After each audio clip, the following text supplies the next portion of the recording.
area performance review meeting and re-inspection.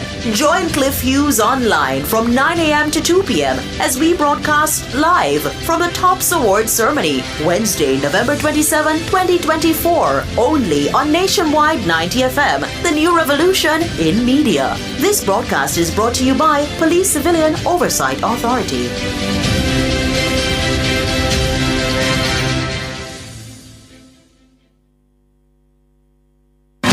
Tune in to our program live from our YouTube channel, Nationwide 90 FM. And remember to like, subscribe, and share our content. And we're also on WhatsApp at 876-285-5693. Catch the E-Zone with me, the Stinger Honeybee, alongside Kareem Boy Ting. as we turn up the Heat in the street. New show. New vibes. Same us. Same us.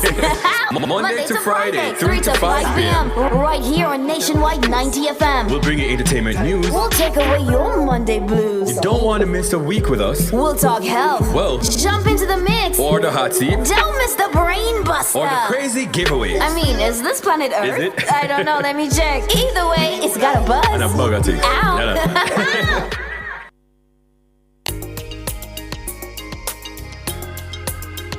The people's champion.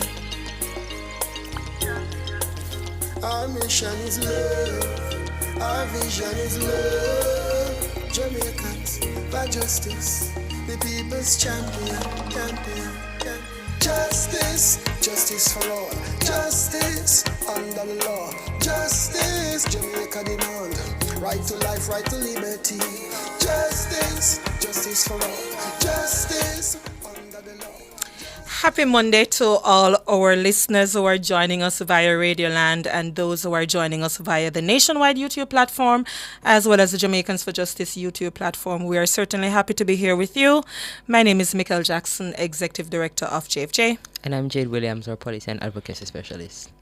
So today we have a special show for you. And Jade will help me with this abbreviation, acronym, whatever the correct language is.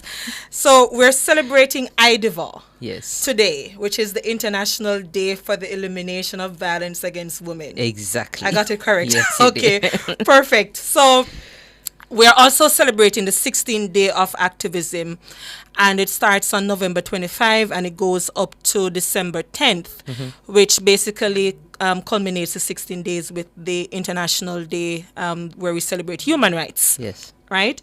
And the show is very special for us today because we're not going to be having an interview with any external party.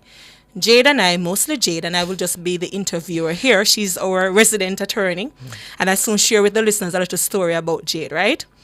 And my proud moment as ED. I will share that in a minute. So Jade is going to be answering most of your questions. So you have an opportunity to WhatsApp questions that you will have about understanding the Domestic Violence Act and the provisions therein. And you can WhatsApp us at 239-7583. And you can call in right throughout the hour at, you have the flyer up, Jade? I don't have it up, but the studio lines are up. So 630-9371 to 727374 and then also 618-8255. So, my little story about Jade before we get into the show quickly. I was at an event recently and one of her former lecturers said to me, Jade Williams is one of your attorney? And I said, yes, she is. And she's our policy specialist. And she said, I am so proud of her and the work that she has been doing. And Jade, I just want to say publicly on air that you're one of those staff members. And by the way, I used to work with Jade. I won't say this too much for the former executive director or for the executive director of Jamaica Aid Support for Life to be a little bit upset. But I poached Jade from Jamaica Aid Support for Life. And it's a decision I've never regretted because she is a hard worker, dedicated person, and a staff member and colleague who I say big up to you and the good work that you're doing and continue. Thank you very much. She's not as young as she thinks, but anyway, that's another story why she calls me old.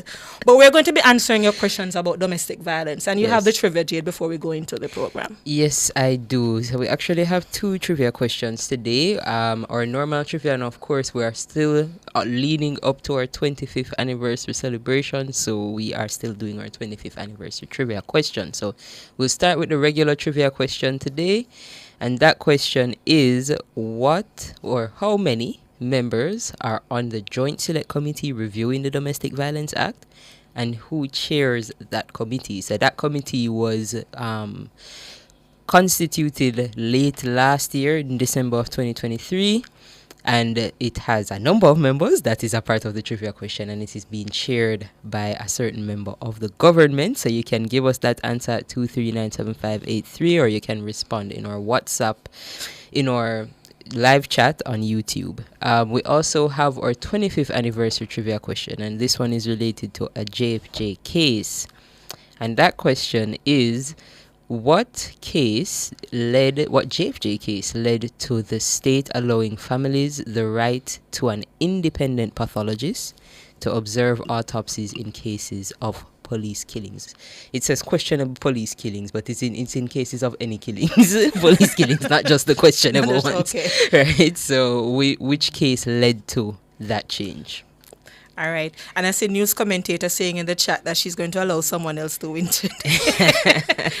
Let's see how that goes. Yes? Yes. And by the way, another one of our loyal listeners that's Instagram, said on Instagram that she hasn't won anything in a while because apparently news commentator has taken moving too over. quickly. Yes, because when we were on the other radio station, she was the person who kept winning. So news commentator has taken over. So let's see if she can Best her restrain today. herself not to respond as she's making the commitment to. So before we get into it, just quickly, the week that was, there was a disturbing video. I haven't watched it myself. I also haven't seen it. Yeah, with 6 or 7 male students. Apparently, there are allegations of sexual assault and physical assault of another student, female student. And the boys apparently, they haven't yet been charged, but they are now in police custody, I believe, awaiting legal representation. And having not seen the video, I won't comment on the video itself or the circumstances generally. But I want to put in perspective for the listeners the importance of teaching our children healthy relationships. Mm-hmm. Teaching our children the concept and principle of consent. Teaching our children about even sharing videos and so on, because they themselves can also be charged with offenses that are under the Child Pornography Act. Legislation. Yeah. So I want to just reiterate the importance of comprehensive sexual education for our children. Healthy, age-appropriate conversations must be had. Because when we shy away from these serious conversations, I think we see an increase, and I don't know if it's an increase or maybe just because of social media, but we are certainly seeing where a number of our children are being involved in sexual offenses. Some of them, their boyfriend and girlfriend relationships, and they didn't make the best decision with recording and so on. But for others, we're seeing where our young boys in particular, they are the aggressors. Mm-hmm. And I think we really have to be looking at what we're teaching our children. But that concept of consent is something I really want to impress upon parents, that you must be a little bit more involved in what you're teaching your children, and don't let the internet or the music be the social agent for what your child, acts on in terms of right from wrong. All right? Yeah. So let's get into the show. Jade, you remember this book? I do remember it quite well. Yes. So I just want to show the listeners that and those who are on YouTube, that we do have a book here developed by JFJ, Legal Literacy Guide for Survivors of Gender-Based Violence. But let's get into some of what is in the book. So where you want to start out? Well, I think we have to start generally with just what is domestic violence. Mm-hmm. And I do think we have a little thing that we can splash up for the listeners. But essentially, when we speak to domestic violence, we're speaking about all of that violence that happens in a domestic setting. And I think that when we generally speak about it, persons are firstly thinking about their interpersonal relationships that they're having, their romantic relationships that they're having, where the domestic violence definition goes broader than that, and it has to do with all of those relationships in a domestic setting. So that could be with a family member, with your children with their siblings, you know.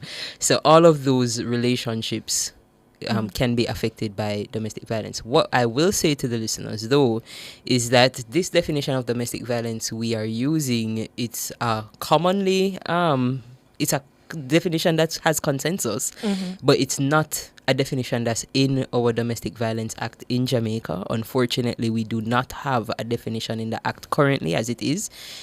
So what we do have are just some behaviors that would be prohibited. Before you get into that, Jay, let's differentiate for the listeners a few things. There are some broad terms that we would have heard, and I see somebody saying I should not say would have, and I know better, but you know, it's everyday talking. But there are some broad terms that we do know.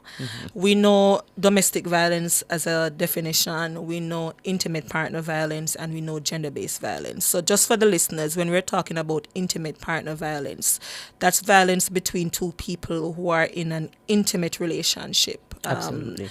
So husband and wife, common law relationships, and other relationships, not all of which are recognized by Jamaican law. That's same-sex relationship, but we're talking about intimate partner violence, where two parties who are in an intimate relationship maybe fighting each other, getting into some conflict, versus gender-based violence, that is a broader umbrella term that would include the different types of violence that we're talking about, and domestic violence is one subset of that. Absolutely. And yes. who is protected within the concept of domestic violence in Jamaica? Because sometimes people think it's just the intimate partner. Well, it's fortunately it is any member of the household, but that is not to say that the intimate partners don't have a little specific provision. But generally, it is any member of the household. So the elderly. Oh, absolutely. The child. Absolutely.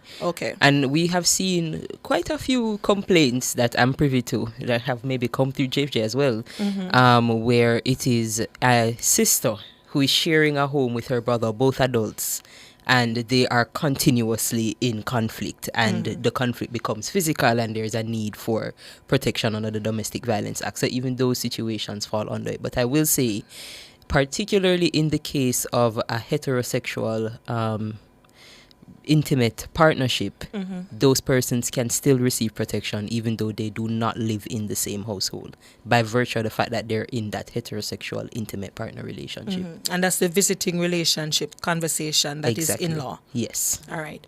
So we're saying that domestic violence is not defined under the Domestic Violence Act. Listeners, I hope you're hearing us properly. Domestic violence as a definition is not in the Domestic Violence Act. You hear the irony of that? So what the judges, the courts have had to be guided by is just their own understanding of domestic violence, and even what the protection order provides for. Yes. So that invariably becomes the little definition guiding us, but the act itself has no definition in the law, which is something that we've been advocating for. Yes, that's correct. So the types and forms of violence, Jade, what are they? Okay, so when we speak to domestic violence, we normally look at a couple of things. So we look at physical, sexual, emotional, psychological, and financial. And I know at least two out of those, I think we're very affair with. The physical violence is, the beatings and the assaults, and the sexual violence would be any forced sexual act. And of course, at JFJ, we mean any forced sexual act, not just that constitutes rape or that constitutes grievous sexual assault, right? But then there's also the emotional violence, where it is that persons use the emotional state of another to influence the behaviors that they do. So So you tear down the person. Absolutely. You're worthless. You'll be nothing nobody without else me. will love you. You know that you can't survive without me. And for us who support women, well, all persons living with HIV will lend some support. But most of the complaints that we've gotten, they have been from women living with HIV, where the Yes. partner has said, you can't get anybody else without me because you have, and this is not the correct term now, because the person may not be living with AIDS, Right. HIV, but we know the negative language there. You have AIDS, so nobody else would love you. That's the kind of emotional abuse and terror that some partners have rained on their partners. Absolutely. And, it's something that we have identified, and many others as well, something that can happen to children as well, and not where a parent might be saying to a child, you are worthless, you're not going to come out to anything, and this is a You're continuous... worthless like whatever, your mother or your father, Yes. that kind of language, yeah. Exactly. And that continuous breaking down of the self-esteem of the person is what we consider to be that emotional violence.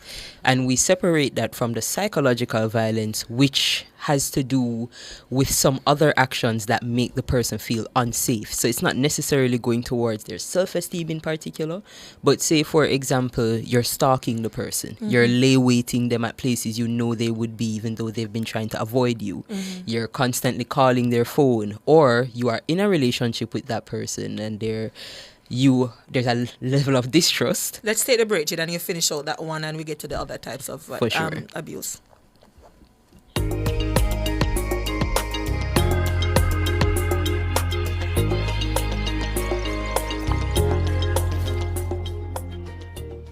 Get it all in one go. Download and sign up now. The time by the One Jane Passport app is 1:15. Me grew up as my granny save her money under her mattress. But at an old time something, that's where I save my money in the bank. And become I want to buy a little house, I also save in a building society. We have to be smart with how we save our money. So, what if the bank crash? Well, that's where JDIC comes in. Make I tell you something. With the JDIC Deposit Insurance Scheme, once you save your money in a commercial bank, merchant bank, or building society, your deposit is covered up to a maximum of $1.2 million per depositor per financial institution if the institution fails. All the information that you need is available at jdic.org, and you can follow their social media platform for more information. JDIC, protecting deposits for you and me. Total Tools is having a Black Friday sale weekend! Sale, sale, sale! Up to 50% off select items, major discounts on tools, accessories, lighting, and electrical supplies. All Black Friday weekend long, Thursday, November 28 to Saturday, November 30. Move fast, only while stocks last. Visit Total Tools Kingston, Ocho Rios, or Drax Hall. Total Tools, we've got you totally covered. Wagwan, are you ready for a good laugh? The Best Care Foundation, in association with the Supreme Ventures Foundation, presents Come Make We Laugh Sunday, December 1st at Jamaica College at 6 p.m. Laugh with Johnny Daly, Leighton Smith, Lemon, Kathy Grant, Curly Roberts, Elias Fennell, Paco, MC, Dufton Shepherd, and Andre Shepherd. Tickets prepaid $6,000, $6,500 at the gate. Also at Fontana Pharmacies, Barbican, and Waterloo. Sponsors: the Supreme Ventures Foundation, Niche Financing, Atlas Group, Tropical Foliage, JC. Come Make We Laugh Sunday, December 1st at 6 p.m. at JC in aid of Best Care Special Education School. Come laugh till you pop.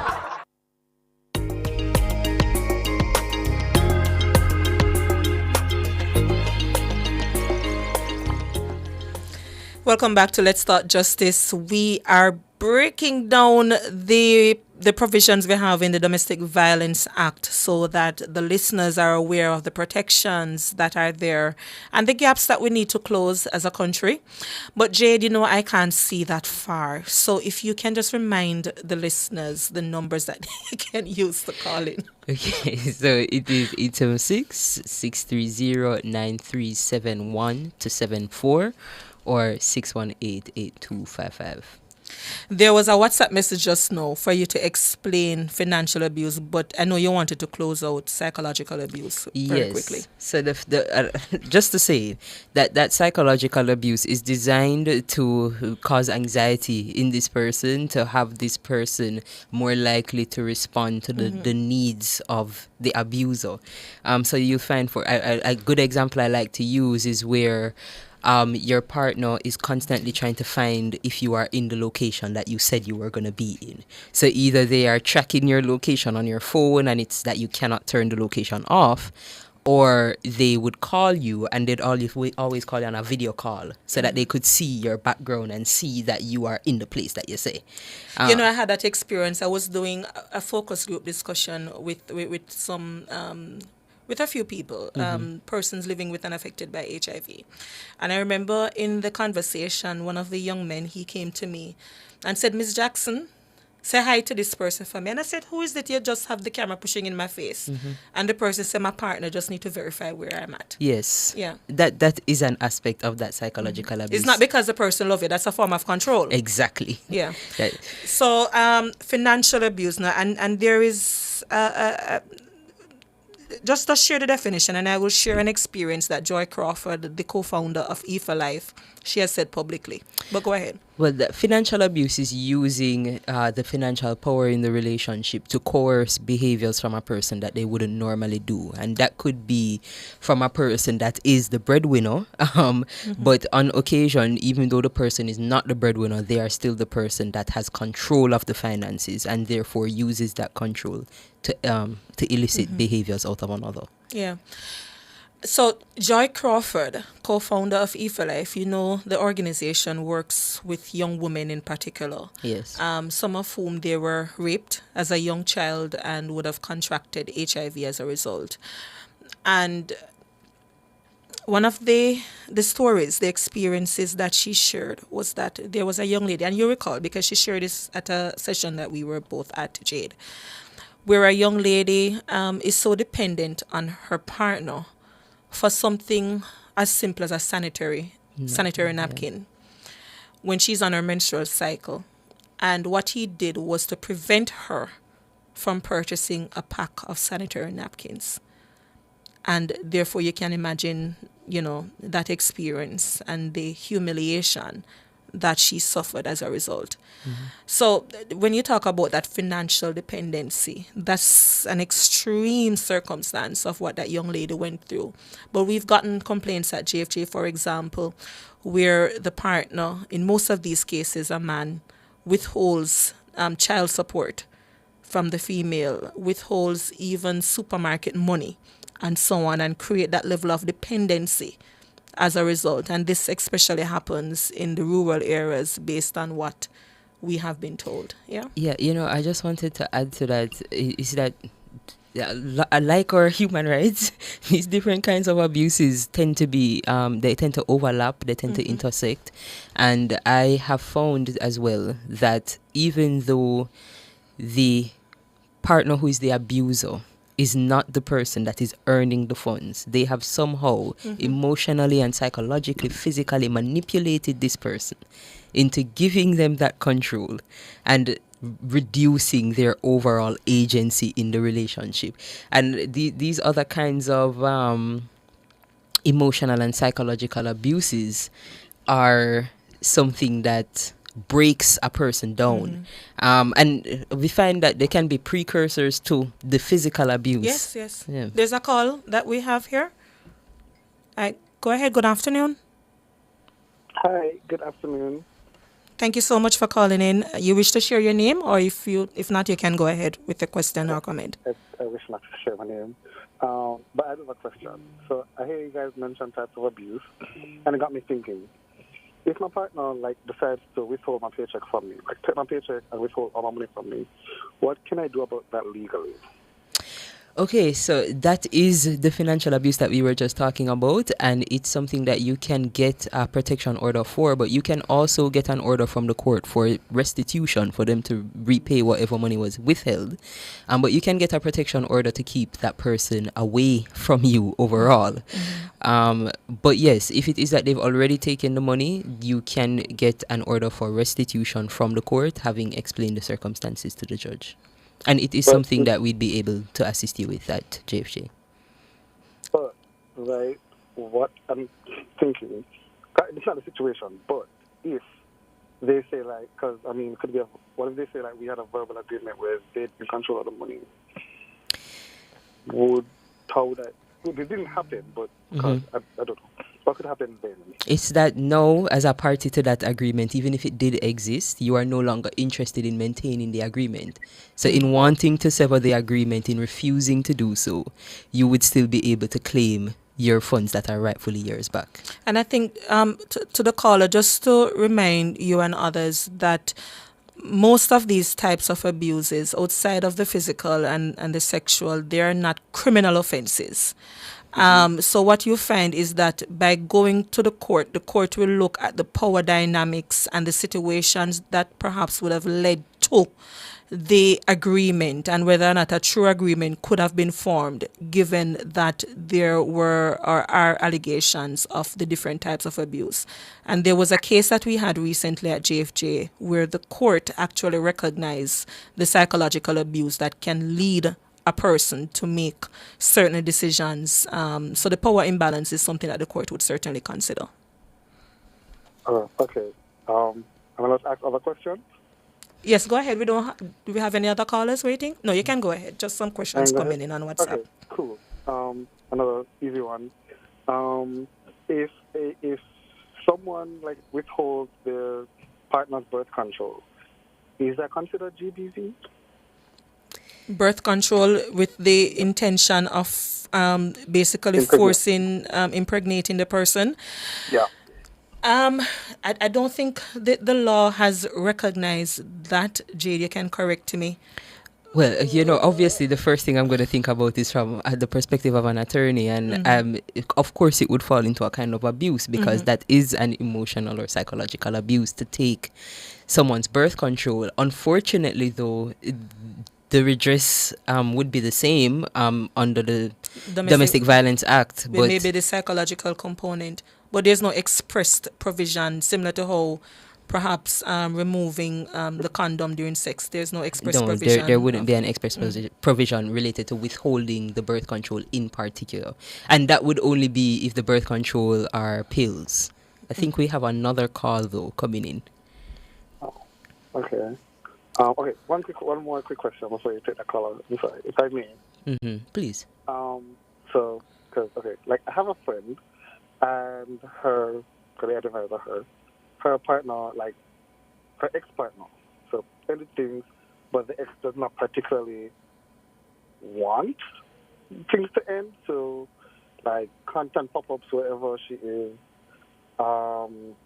messages saying that we're not really left, you're carelessly. I mean, kind of put it, but then it was that they were saying that unless something happens, they can't really do much about it. It's public places. It's not like they come for their home. It's like if she got a restaurant, she'll pop up there. So basically stalking. Of course, there's something that... So there are provisions for stalking. Jade, you can explain that and also if the stalking happens online. Yes, so there are provisions for that. Again, these are also reasons that we could get protection or occupation orders. And if it is that it was online, there are provisions under the Cybercrimes Act. Those are criminal provisions now that could be applied to these behaviors. So, but even so, stalking, if it is that the person being stalked believes that their life is in danger, this stalking could be persecuted under like an assault or because an assault is a threat to a person. And if you are stalking the person to intimidate or to cause fear, then it could be charged as an assault as well. So it depends on the nature of it. All right, thank you so much. We have to move to the next caller, but we really appreciate you calling in. Yes, thank you so much. You really... All right, have a good day. Thank you, you too. All right, next caller. Good afternoon. We have just about 2 minutes. Hey, good afternoon. Is there any provision in the law of females that give guys jackets to get compensation in the court as abuse on the W? You mean compensation for the funds that you would have expended to care for the child when you thought the child was yours? Yeah, and also the emotional abuse. Well, what I will say is that if you dispute the paternity, then of course you can have the paternity test done through the court, after which you could ask the court for orders, but the court would not, there's not a streamlined process in which you would be able to get restitution like that, but you may be able to sue the person in the case of the loss. So if you think it's something that the gender groups stood advocating for, because man is a part of the gender and they are being hurt? I think it's something that men should be advocating for on their own behalf, because it is what is affecting them. But no, but let me clarify here. We do support both sexes, but for JFJ, what we do is to prioritize based on the types of abuse. So what we do encourage our male listeners, and thanks for calling in with this particular question, is that, as Jade is saying, if it is that you believe that you have basically been defrauded, if that's your claim, that's exactly what then you can go through the civil route. I'm speaking in general. Yes, I'm advising that in this particular situation, you would go through the civil route. But because this is something that hurt man a lot, just as much as how female are hurt in the home based on holding back financial and all of these type of stuff. Men really hurt, man are feeling so. Absolutely. And they're really hurt by these things. And I think the advocacy group them should also advocate on man's behalf on these type of things. Well, thank you for that, and we appreciate that. We wouldn't be advocating specifically on the issue of that, but certainly we do advocate that if a man believes that his rights have been violated and he has been abused by his female partner, he is certainly welcome to make a phone call, and we will support. And this is one of the abuse. right. Thank you so much. We have to take the break now.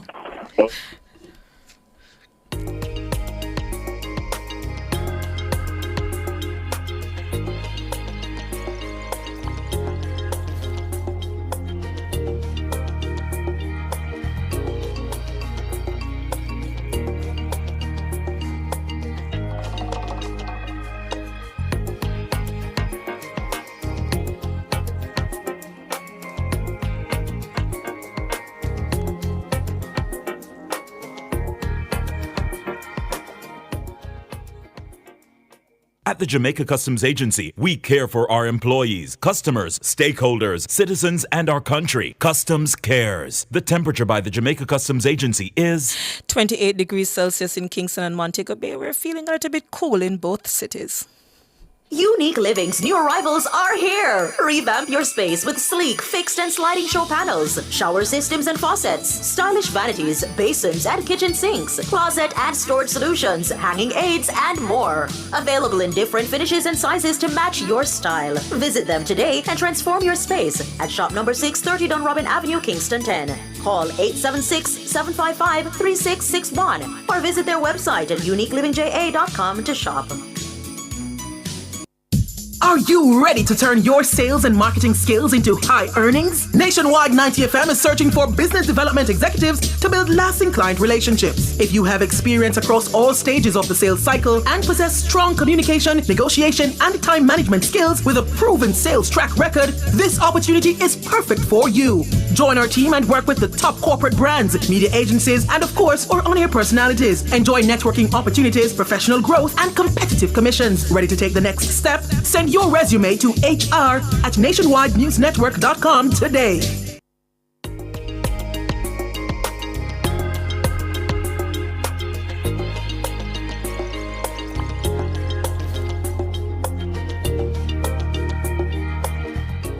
Welcome back to Let's Talk Justice. We've been discussing domestic and gender-based violence, and it is International Day for the Elimination of Violence Against Women. And we'll just say IDVOR going forward. Okay. It's a mouthful. But before we get to some of the WhatsApp comments, Jade, you know, I mentioned this book, and I know the listeners perhaps can't see the text fully. But it's a book that we developed at JFJ, and it has assessing your risk. And it's called the Risk Zones. Green zone, pay attention and talk to your partner. orange zone, the abuse levels are increasing and you must assess if your safety is at risk. And red zone, potentially dangerous situation that must not be treated lightly.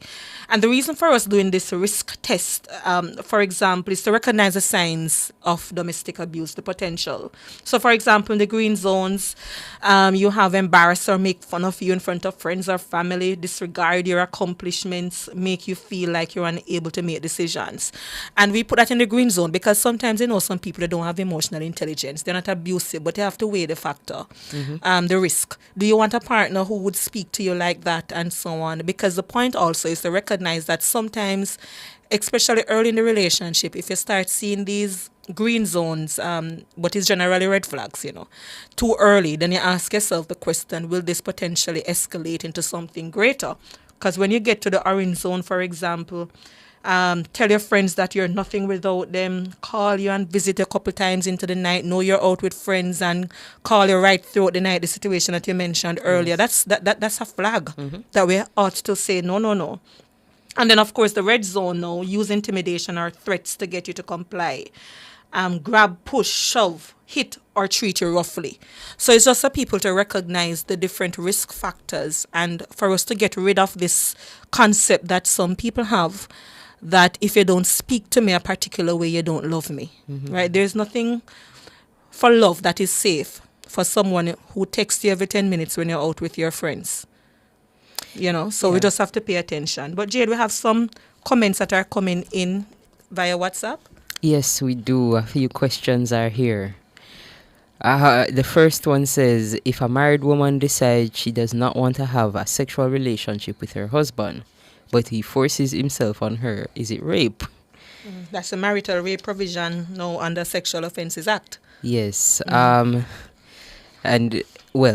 So just to be clear, in this exact sentence that was written, a married woman decides she does not want to have a sexual relationship with her husband, but he forces himself on her in that exact circumstance, it is not considered rape under our Jamaican legislation. So what we have in our legislation, and I do think I can ask Kevin to bring that up for us. What we do have in our legislation is a marital rape exception kind of provision. And what that means is that in the circumstances where there is forced sexual intercourse between a husband and wife, it cannot be considered rape unless there are specific circumstances. Only 5 conditions, yes, that must be met. So if it is not that you are separated and that is legally separated by the meanings of the Matrimonial Causes Act, if there is a separation agreement written between the parties, if there is proceedings for a divorce, dissolution of marriage already underway, or nullity of marriage, if there is an order granted against the spouse, the husband, like a domestic violence order, like a protection or occupation order, or another injunction that prevents that person from cohabiting or interacting with the wife. And finally, if it is that he knows himself to be suffering from a sexually transmitted infection. Of course, this would only be if his wife would have refused to have sex, and then one of these circumstances existed at the same time, then it would be considered rape. But and if none of these conditions are met, then it is not rape. There is no rape, because apparently we're still in the era where once you're married, apparently consent is forever. But one of the things is that this is also not gender neutral, because there's no protection for the man. No, there isn't. And that is the case for many of the provisions that are in the Sexual Offences Act. For example, rape is an offence that can only be committed by a man. Similarly, marital rape would also be an offence that can only be committed by a man. That's not to say there aren't some gender neutral provisions, like... Because the Domestic Violence Act itself is gender neutral. Yes. But marital rape itself comes under different legislation, which is the Sexual Offences Act. Right. And, I just want to point out here for the listeners that last year we did a public opinion survey, and 7 out of 10 Jamaicans believe that the marital rape exceptions need to be removed, where the law should recognize that one spouse can rape the other. Gender neutral now. And this is something I would ask the listeners to join us in advocating for, because for years now, and I believe last year it was Senator Kamina Johnson-Smith who said that the government would be moving to repealing Section 5 of the SOA where this particular provision is located. And to date, nothing. And this is a recommendation that has been from the 2018 Joint Select But Committee. even before that. And even before that, yes. So years after, and all it takes is for our parliamentarians to go to Parliament and say, this is the proposal to remove this particular provision here. And they have not yet acted. Yes. So I think we need to collectively call on them to fix this particular provision. Yeah. So another question here, Jade. If a child is molested within the home, does that fall under GBV? Well, it certainly falls under domestic violence. But I mean, I guess it would fall under GBV because it's an umbrella term that covers domestic violence as well. But we would categorize it more closely with a domestic violence incident if the child is abused in the home. And you know, depending and it's molested is the language here, which is an entirely different situation now we're talking about. Yeah, I was just about to go there because the sexual abuse of the child is a criminal offense. And whereas the physical abuse may not, or what we may consider to be physical abuse may not escalate to the point of a criminal offense, the sexual abuse certainly does in almost all circumstances, even if it was just sexual touching. So yes, it does.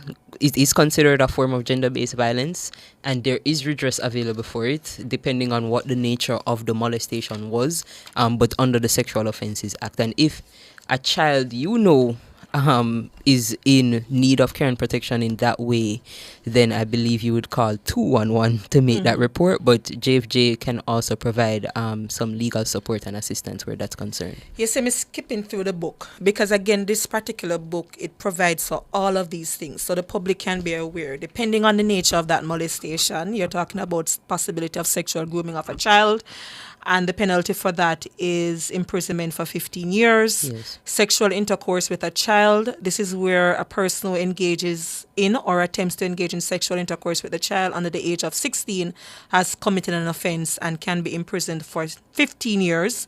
If it is an adult who's in the position of authority over a child, that person can be imprisoned for life, but must serve a minimum of 15 years if convicted. And then, of course, you have sexual touching or interference. This is where an adult who touches or uses an object to touch a child on any part of the child's body for sexual purposes, or who asks the child to touch any part of their body for sexual purposes, has committed the crime of sexual touching, and that offense carries a penalty of imprisonment for 10 years. All right. And Jade made mention, for example, about the need for care and protection, and that you do have a duty to report. So anyone who suspects that a child is being or is about to be abandoned, neglected, or is being physically or sexually abused must notify the Child Protection and Family Services Agency. And I'm saying this in particular here because I think far too many of us are silent bystanders, and when we see injustice, we have a duty by law to make a report. All right? So I'm seeing a bunch more questions coming in the WhatsApp. I just wanted to address this one, if there are any time limitations for reporting rape. And just to be clear, in Jamaica, in our criminal statute, most of our criminal laws do not have a limitation period. The only thing that really affects your case is that the evidence might not be there anymore, witnesses might not be there anymore. So it is advised that you make your report as soon as you reasonably can do so that you can have the best chance for a good outcome of your case. And just to add to that, Jade, I know in a lot of instances, and I'm using the word victim here, not survivors, when someone is a victim of sexual abuse in particular, if you are not too certain as yet about your strength to make a report to the police, we at the very least encourage you to go to a healthcare provider to get some medical support, because at least that will also, not only will it help you medically, but some evidential trail, so to speak, will be there to get counseling support, because that could perhaps also guide you, to eventually report. I see a comment in the chat. I won't call the user's name about don't ever be a snitch. Let me say this categorically. There's a difference, and by the way, we welcome informers of all kind. because you have a duty to report when you see injustice, as long as it is safe for you to do so with the wider crimes that exist in society.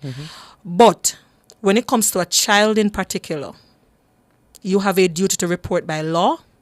And I think you have to be looking at it in terms of being a responsible adult as well. Would you feel comfortable knowing that a child next door is being sexually abused and you have done nothing? I think that is the common decency question you have to ask yourself.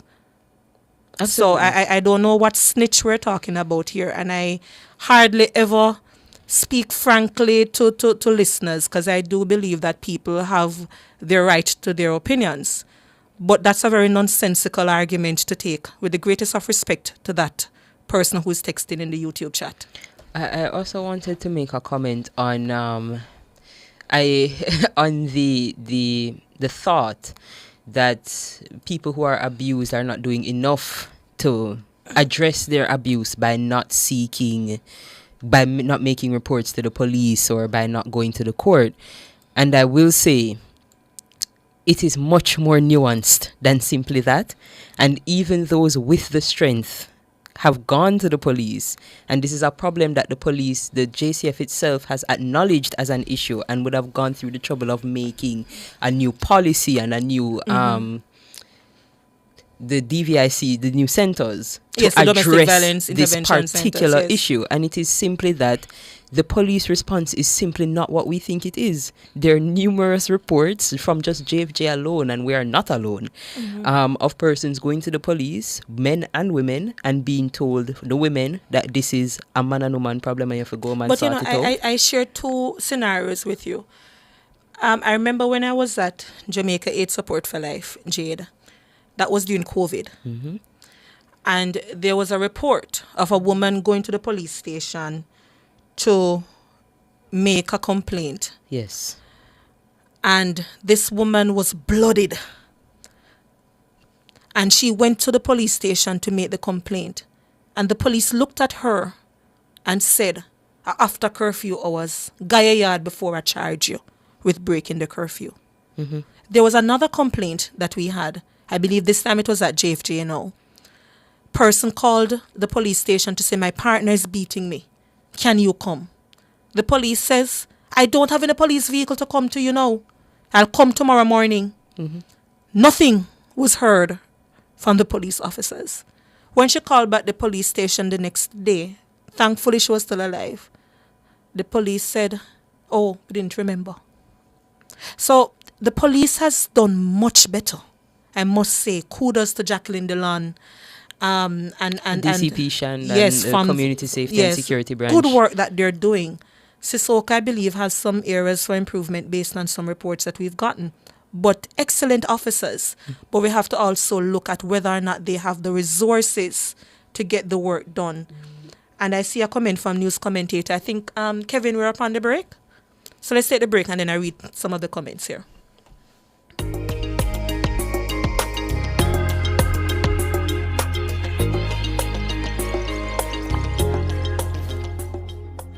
You ever hear Earthquake call and say, hello, Miss Lee, yes, it's me, Earthquake, I come in Tuesday around 10? No, sir. Earthquake does arrive unannounced, and when it come, it shake all sense and sensibility out of we. Remain calm, stay inside, and do the DCH. Drop, cover, hold on.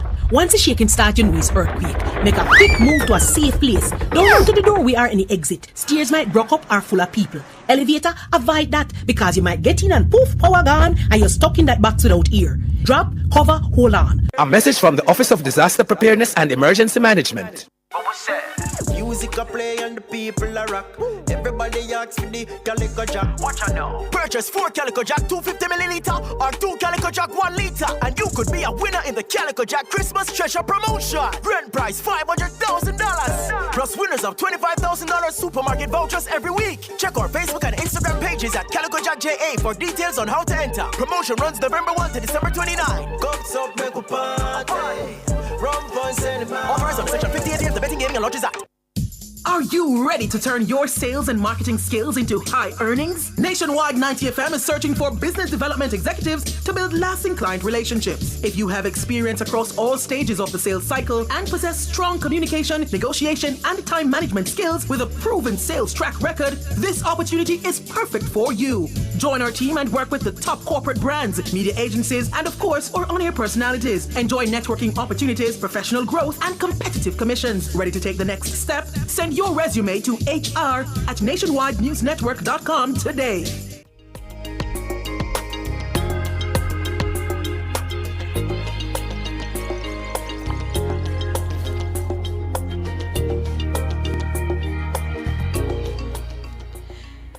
Welcome back to Let's Talk Justice. I see news commentator making a comment in the chat about behavior and the need for behavioral change in society, about how we view masculinity, but also how we view, pronounce that word for me, sometimes I get tongue-tied, femininity. Yes, thank you, Jade.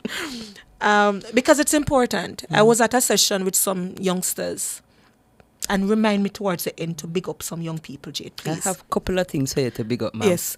So, and I heard one of the teachers saying, basically encouraging the young women to be nice and demure is the word that people are learning these days. And like it's okay to rely on your male partners for future. And I found it very troubling because at the end of the day, it's okay for a man to show certain emotions. So we need to let go of the toxic masculinity that we're teaching our young boys. You're not supposed to cry. Big man, no behave in a particular way. But also for a female, it's okay to say to a young lady to be empowered.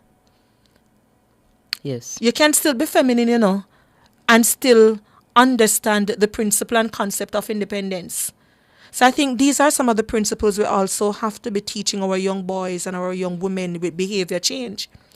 And we hear the reports coming in from the Office of the Director of Public Prosecution. I believe it was Senior Deputy Jeremy Taylor who said publicly that one of the reasons, for example, that there is difficulty in prosecuting rape matters, especially in the rural areas, is because there's a culture of acceptance. And protection. And the protection of the abusers. And Jade, I always share the story about your experience and the data collectors when we were doing the research last year. Yes. Wherein in the rural areas we asked, should we increase or decrease age of consent? Because the age of consent now is 16. And we thought other people would have said increase it to the 18. Because, sometimes we don't focus on the problem or the solution. We focus on the problem. So in other words, increase it. But that wasn't what we were told. No. And, people said decrease it. Yes, because you're getting the men in trouble. The young ladies, the children. They're getting them the bad. Men. Yes. So in other words, because they're tempting these big men. Can you imagine? And the responsibility is placed on the child. I remember speaking to a particular respondent, and he said, he said he believes that whenever it is that a girl consents, as long as she has seen her period already, the consent is valid. So as long as she has seen her period, no matter what age she is, if she says yes to the sex, it is valid consent. God, listen, I see whenever the persons in the chat say it's a culture, so people desensitize. But my God, I think we need to become a little bit more sensitized and change our culture. Absolutely. Because that is troubling. And again, we can't tackle these things unless our sociocultural norms change, So it is something for us to look at. Yeah. Yes, I think we have a caller on. Hello, welcome. Hi. First time caller, long time listener. All right, on the topic that we're on, you see these police, I've been in a personal situation where I was being abused by a person that I was living with for about 5 years. I called the station when it got physical. They told me that they would not come to the home because it's a domestic violence, right? I went to the station at one point. When I got hit, I went to the station, and there was a male police and a female police there. However, the male police was like cursing me out. Oh, it's because it's my home and because it's my house. That's the reason why I'm being like this. I shouldn't put out the gentleman or anything like that. 5 years. And I don't understand why they do that. And then afterwards, when he found out that the gentleman was like being really abusive, when I came back there, that's when he started to say, okay, we can try and help you to get him out. Try and help. Help me to get him out, which is they would come to the home and ask him to leave, you know. And for years, I've been wondering why is it that the police is there to protect us, and if we're going through these situations, why they don't try to just help us when we come? Because obviously, most of us take the beating for so long, and then when we get fed up of taking it, then we would come to them, and then they can't help us, or they won't help us. And I'm sorry that you experienced that, because the legal provisions are very clear. Yes, and their responsibility is very clear. So there shouldn't have been any period and any circumstances in which they would not have responded, especially to a physical altercation, regardless of who the parties were. So it sincerely sorry that would have been your experience. And I will say, if you were not able to receive adequate redress, I don't know how long ago this was, but we might be able to assist you at JFJ. We do work quite closely now with more sensitized and trained officers from the Community Safety and Security Branch who would be able to give proper advice and would actually be able to manage a case like this in a more sensitive manner. Well, I actually, it was my grandmother who died, left the land to me. Mm-hmm. I built a house there. I had to run away, leave the house and him in it. And you didn't have to, you know, because again, the law is very clear, listener, and for others who are listening in, even if the abuser owns the property, the occupation order that you can get under the Domestic Violence Act would remove the abuser from the home, even if it's the abuser who owns the property. That provision is there. So again, we're really sorry for your experience, and you know, you've overcome it. But if you know of anyone else who's going through it, please refer them to us, and we'll see how best we can lend some support. No problem. All right, thank you so much for calling. Thank you very much. Have a good day. All right, so we have to wrap up now. But Jade, just to say for the listeners that we do have shelters here in Jamaica. Yes, we do. For a very long time, it was just Woman Inc., ran by Joyce Hewitt. Yes. And again, you know, we have to bring up these women who have charge. been around for years, ensuring that people are protected. So that's Woman Inc. You can call. And we do, I'm trying to go through my little book here, you know, Jade is a little bit sharper. The number is 929-2997. But you also have the Bureau of Gender Affairs through Olivia Babsy-Grange, our Minister of Gender. And you can call or WhatsApp them at 553-0372, or you can call 888-NO-ABUSE. Or that's 888-662-2873, and they operate a shelter. You can get some support. And you have the Victims Support Division of the Ministry of Justice. But lastly, you do have Jamaicans for Justice. And I just want to say you can call or WhatsApp 876-322-8205. That's JFJ's number. Yes, it is. Or 876-239-7832. Both of these are numbers that you can call or WhatsApp to make a complaint. And you'll be speaking directly with someone from the legal team when you do so. And when you call JFJ, you get free legal advice and possible representation, case support, where you can interact with the police, apply for court orders like the Protection and Occupation Order, and court companionship in criminal matters such as rape. Limitedly so, but we lend some support there as well. Just to be clear, in the case of children, custody and maintenance orders are also part of the services that we offer. And spousal maintenance as well. Spousal maintenance as well, yes. All right, so we have to wrap up that conversation and just remind our listeners that on December 8th, we have our Run for Rights coming up, and we just want to acknowledge our sponsors, Wisynco, Jamaica Observer, Nationwide News Network. You'll hear the ads coming shortly. Who else we have? I am And looking. Jade is looking. In the meanwhile, while we acknowledge the other sponsors, just remember that you can hear some good gospel tune from Kevin Downswell. We'll have Jenny, Energizer Queen. I'm reminded, she's the person who kept us during COVID. Yes. We'll be having some tea from Caribbean Dreams. Isra Tech will also be there sponsoring. We are also sponsored by The Observer. Did you say that? Yes, I did. Yes. All right. Before we go, I want to say very quickly, last week I was at an event held by the Custos in Manchester, right? And some beautiful young people, man. I was on a panel and I asked, what motivates you? What is your passion for social justice? And these young people started talking about disabilities rights, diversity in society. And, they were so passionate. And I was looking for their names. Here it is. I want to just say Shantoya Smichael from Manchester High, Rihanna Stewart from Manchester High, Ashley Hibbert from Cross Keys High, and Brianna Malcolm from Belleair High. Big up yourself. You're beautiful young people. One of them that actually have a blog dedicated to disabilities, right? Beautiful, beautiful souls. Wow. And I'm hoping that they will join us on the radio show one week. When I told you, I was in awe of them. One of them changed from being a doctor, said she wanted to become an attorney and policy specialist to advocate for social justice in Jamaica. Wow. So Jade, and to all human rights defenders and those who believe in our cause, for every negative comment you hear out there and calling us criminal rights defenders and so on, when you meet these young people, you have hope for Jamaica. You have hope. And I wanted to end there from my end and turn it over to you to close out the show. Yes, so we have to give our trivia responses. So news commentator won the anniversary trivia. I thought she said she was going to do anything. But I haven't seen anything about our normal trivia. So our anniversary trivia question was regarding which case it was that led to the independent pathologists in Jamaica, and that was the Michael Gill case, and news commentator got that correct.